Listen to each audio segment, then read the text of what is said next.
যুদ্ধ আমরা সবাইকে জানিয়ে ঢাক ঢোল পিটিয়ে ঘোষণা করব না। কখন কিভাবে যুদ্ধ হবে সেটা 140 কোটি ভারতীয় ভারতের সেনাবাহিনীর উপর ছেড়ে দিয়েছে। প্রধানমন্ত্রী নরেন্দ্র মোদীও রাজনীতিবিদ হিসেবে ভারতের সেনাবাহিনীর উপর ছেড়ে দিয়েছে কখন যুদ্ধ বাঁধবে, কখন যুদ্ধ লাগবে, কখন সার্জিক্যাল স্ট্রাইক হবে, কখন এয়ারপ্লেনের অ্যাটাক হবে, কখন নৌসেনা বাহিনী নিজের জাহাজ পাঠাবে। এই সমস্ত কিছু নিয়ে আমাদের চিন্তা নেই। কিন্তু আমাদের চিন্তাটা কিসের? আমার কিসের চিন্তা? বাঙালি হিসেবে কিসের জন্য চিন্তা? পশ্চিমবঙ্গের মানুষ হিসেবে কিসের জন্য চিন্তা? বাংলাদেশ।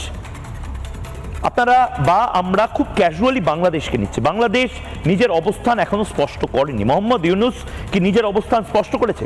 সন্ত্রাসবাদী হামলা নিয়ে মোহাম্মদ ইউনূস অনেক কথা বলেছেন, কিন্তু সন্ত্রাসবাদের বিরুদ্ধে সবচেয়ে বড় যে যুদ্ধ আড়াআড়ি ভাবে গোটা পৃথিবীকে ভাগ করে দেবে। পাকিস্তানের দিকে কিছু দেশ, ভারতের দিকে বৃহত্তম দেশ, ভারতের